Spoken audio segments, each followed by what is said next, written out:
transfer news. 1. Patrick Dorgu deal done to Manchester United.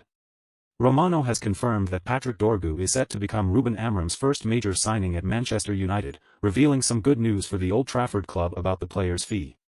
Patrick Dorgu, the Lecce fullback, will be a Manchester United player. The verbal agreement is there, he told his YouTube channel. At the beginning of the window, I revealed that Dorgu was on their list and that Man United had been scouting him. Nuno Mendes and other players were linked, but they were very expensive.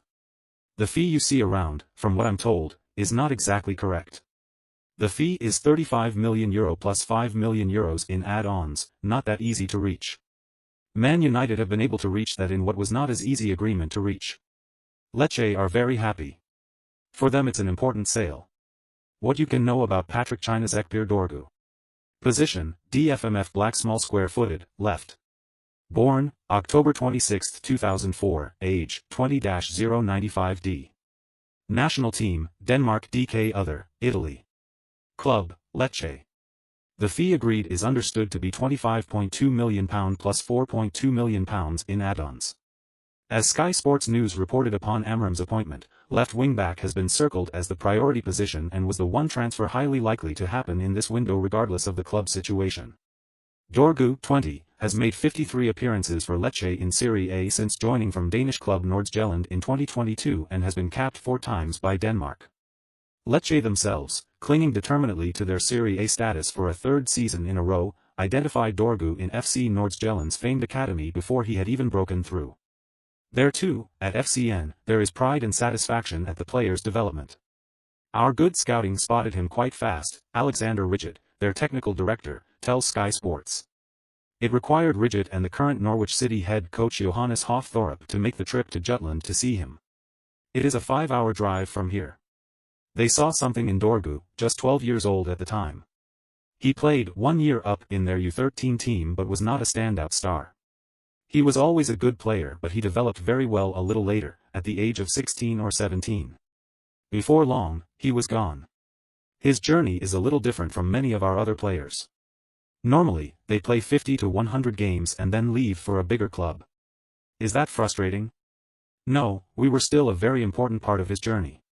We are very happy about his situation at the moment. But this signing of Patrick Dorgu at a good deal for Ruben Amorim. Let's dive to the next transfer of youngster called Cheeto of Martin. Man United close in on heaven. United, meanwhile, are set to leave Arsenal fuming, with teenage defender Aiden Heaven on the verge of following in the footsteps of fellow youngster Cheeto Obi Martin by leaving the Gunners for Old Trafford. Aiden Heaven, the young talented centre-back from the Arsenal Academy, born in 2006, is going to Manchester United. He will have access to the first team. There was a bid from Eintracht Frankfurt and he got a call from Barcelona, but he decided to go to Man United immediately. The medical is booked, Romano revealed. It's an important one for Manchester United's future. 2. Alejandro Garnacho. Man United to rinse Chelsea in Garnacho transfer, as Amorim's true feelings on winger revealed. Manchester United will demand a premium if selling Alejandro Garnacho to Chelsea, and a senior Sky Sports News reporter has shed new light on what the future holds for the exit-linked winger. Man United are open to selling Garnacho before the February 3 deadline, though by no means are they forcing the 20-year-old Napoli, who require a ready-made replacement for Kvaratskhelia after joining PSG, have already seen a bid worth roughly £42 million knocked back by Man United. Chelsea are Garnacho's other confirmed suitor, though as yet Enzo Maresca's side haven't acted on their interest. That's opened the door for Napoli to re-enter negotiations with a bang after their plans to sign an alternative hit a dead end. Napoli had explored signing Borussia Dortmund's Karim Adeyemi and the Bundesliga side were willing to cash in to the tune of roughly €40 million. But per Sky Sports, Adeyemi will not be leaving Dortmund mid-season and all interested parties have been informed of his decision. Transfer guru Fabrizio Romano subsequently confirmed Adeyemi's decision to stay put. As such, Napoli are expected to come back strong for Garnacho and Antonio Conte's side are believed to be the winger's favoured destination if he does leave Man United. That's left Chelsea with a mountain to climb and according to a fresh update from senior Sky Sports News reporter, Melissa Reddy, Man United will make it even more difficult for Chelsea to strike a deal. Reddy claimed Man United will demand Chelsea pay a higher fee than Napoli given they're a domestic rival. With Alejandro Garnacho there's been a lull in the interest from Chelsea and Napoli, began Reddy. We do know both parties really like the 20-year-old. Conversations have been ongoing with the Serie A side about him, but there's a €10 million gap between what Napoli want to pay for Garnacho and what Man United expect. Chelsea transfers. Blues haven't given up on sensational Kobbie Mainoo transfer as Man United rate assessed. Marcus Rashford's dream Barcelona move OFF as Man United star is left with one option this month. Amram sours on 21-year-old Man United star now fighting to save Old Trafford career. Chelsea are yet to formally engage United about Garnacho. There's very much a sense they're biding their time and waiting for an opportunity to strike. United would expect a higher fee from a Premier League rival, and so far they've not been tempted to sell with any offer. Reports have differed when naming Man Utd's valuation of the player, though the common consensus is £60 million could be enough to seal a deal. As Reddy mentioned, Chelsea could be asked to pay more than that price, or it may be the case that Napoli can sign Garnacho for below that figure if United determine they do need a major sale in the final stages of the window. Ruben Amorim stance on big money sale. Unlike Marcus Rashford, Garnacho has been featuring fairly regularly for United over the past month despite being available for sale. Reddy went on to stress United aren't desperate to part ways with the winger and also revealed Amorim is quite happy with how Garnacho has responded to his instructions, both in training and in matches. The club aren't desperate to let Garnacho go, continued Reddy. Ruben Amorim has actually been quite happy with him, the way he's followed instructions especially defensively, his professionalism and the way he's performing in training and on match days. So United are very comfortable in the position that if Garnacho is staying they're happy with it. If he goes it's only going to be for a very, very good fee. As it stands neither Napoli nor Chelsea have managed to convince United. Reasons to keep Garnacho. Since breaking into the United first team, Garnacho has established himself as one of the most promising talents in Europe. The 20-year-old already has 37 direct goal contributions for United, including a goal in the 2024 FA Cup final win over Manchester City and a FIFA Puskas award-winning strike against Everton. No under-21 player in Europe's top 5 leagues has registered more direct goal contributions than United's number 17 in the last 2.5 years. Admittedly, he is far from the finished product and has struggled to produce his best form under new United head coach Ruben Amorim. But his talent is clear and United will be left with egg on their face if he fulfills his enormous potential at Chelsea or Napoli. Reasons to sell Garnacho. United have a number of well-documented financial issues and openly admitted they are in danger of failing to comply with the Premier League's Profit and Sustainability Rules, PSR. Selling Garnacho would help alleviate those worries, given the sale of an academy player would count as pure profit in the club's accounts. The Argentina international also looks ill-suited to Amorim's 3-4-2-1 system, which does not utilize traditional wingers. He has started just 4 of Amorim's first 11 Premier League games and the head coach prefers to fill the 2 spots behind the striker with number 10 type players, like Bruno Fernandes and Ahmad. He needs to learn to play a little bit in a different position, Amorim said. He needs to play better inside. He improved a lot in the recovering position, when he doesn't have the ball, but, doing that, sometimes he's not in the right place to make transitions, like he was in the past, because I prefer to defend and then build up with all the team to make the final third. A move away from Old Trafford would potentially suit both parties as Garnacho could slot back into a natural left-wing role in a system more suited to him. Manchester United have to place all of that reasons on the balance in order to protect them from regret. Okay, let's jump to the Marcus Rashford. Rashford told to get out. Man United legend Paul Scholes slammed Rashford's behavior, claiming that he deserves to be banished from the club. I think Marcus has let a lot of people down really with his attitude, and I think that's what the manager is trying to say, Scholes told The Overlap. You think of the young players coming through the team, think of Alejandro Garnacho, they're looking up to people like Marcus now, he's 27 years of age, and he's clearly not training properly. I remember years ago when I told Sir Alex Ferguson I didn't want to play in that Arsenal game.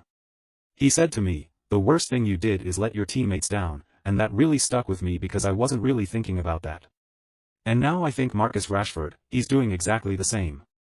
Okay, he's not refusing to play, but in the way he's behaving and the way he's training, in a way he is saying I don't want to be involved with these. So I think the fact of letting your teammates down in that dressing room, he should be banished from the dressing room really. If he's in and around that and young people are seeing that as an example, the sooner he's gone the better. He said to me, the worst thing you did is let your teammates down, and that really stuck with me because I wasn't really thinking about that. And now I think Marcus Rashford, he's doing exactly the same. Okay, he's not refusing to play, but in the way he's behaving and the way he's training, in a way he is saying I don't want to be involved with these. Let's see some contributions of Marcus Rashford. Marcus Rashford is a Manchester United attacker who has played in the majority of their Premier League matches in 2024/2025, making 15 appearances overall and accumulating 983 minutes of playing time. He has started in 12 of these appearances across their 23 fixtures and come on as a substitute on 3 occasions. Rashford last made an appearance in a Premier League game on December 7, playing 31 minutes for Manchester United against Nottingham Forest in a 3-2 loss. In total, the attacker has notched 4 Premier League goals in 2024/2025, making him the side's third top league scorer, and provided 1 assist. He has been shown 2 yellow cards. It was versus Everton on December 1 when Rashford last scored, netting with a brace in a 4-0 win. His opening goal of the campaign came in the 3-0 victory against Southampton on September 14. Up next for Manchester United in Premier League action is a home match against Crystal Palace on February 2. Last season for Manchester United, Rashford made 33 Premier League appearances, scored 7 goals and provided 2 assists. Rashford made a positive impression on his league debut for Manchester United on February 28, 2016. The attacker scored 2 goals in his first ever match in the competition versus Arsenal, aged 18 years and 120 days. Overall, in his Premier League career, he has played 287 times in the competition, with 87 goals scored and 40 assists. So I think the fact of letting your teammates down in that dressing room, he should be banished from the dressing room really. If he's in and around that and young people are seeing that as an example, the sooner he's gone the better. Man Utd transfer news today, Nkunku loan swoop as Romano exciting deal. Wages are a huge issue as the Old Trafford club try to ship the player out on loan. Barcelona have been interested but a deal has been reliant upon Ansu Fati leaving, something that he has decided again. Borussia Dortmund have also looked, but Rashford's salary has been too great for them to make a move. Interest now comes from Serie A and misfiring Juventus, the Independent states. Worryingly for both Rashford and Man United, this is the only club actively tracking him at this point, raising the possibility that he could be frozen out of the squad for an extended period of time like Jadon Sancho was under Erik ten Hag. Rashford's demands have essentially ensured only 2 options are currently being considered: Juventus, on loan until the end of the season, and Barcelona as a permanent move in the future, the report states. It goes on to add that few clubs are willing to pay even 50% of the 27-year-old's wages, which reportedly stand at €400,000 per week. So what you can know about Nkunku. Christopher Alan Nkunku is a French professional footballer who plays as a forward, second striker or attacking midfielder for Premier League club Chelsea and the France national team. Nkunku is a graduate of the Paris Saint-Germain Academy and made his professional debut for the club in December 2015. Born, November 14, 1997, age 27 years. Current teams, Chelsea FC / forward. France national football team, forward. Dates joined, 2023 in Chelsea FC, in July 18, 2019 joined RB Leipzig, in 2015 joined Paris Saint-Germain FC. Nationality, Congolese, French. Height 1.77 meters. So Manchester United fans draw the comment about the coming of Nkunku in Red Devils and if he will fit the Amrin style. Nkunku statistics. Christopher Nkunku plays the position midfield, is 27 years old and 159 centimeters tall, weighs 46 kilograms. In the current club Chelsea played 2 seasons, during this time he played 20 matches and scored 19 goals. How many goals has Christopher Nkunku scored this season? In the current season Christopher Nkunku scored 17 goals. 1 goals in national team, Nations League Division A. In the club he scored 16 goals, Europa Conference League, FA Cup, Premier League, Carabao Cup, friendlies. Christopher Nkunku this season has also noted 4 assists, played 38 minutes, with 16 times he played game in first line. Christopher Nkunku shots an average of 1 goals per game in club competitions. Last season his average was 0.75 goals per game, he scored 3 goals in 4 club matches. In the current season for Chelsea Christopher Nkunku gave a total of 67 shots, of which 34 were shots on goal. Passes completed Christopher Nkunku is 81%. Thanks for watching our videos and subscribe for more updates.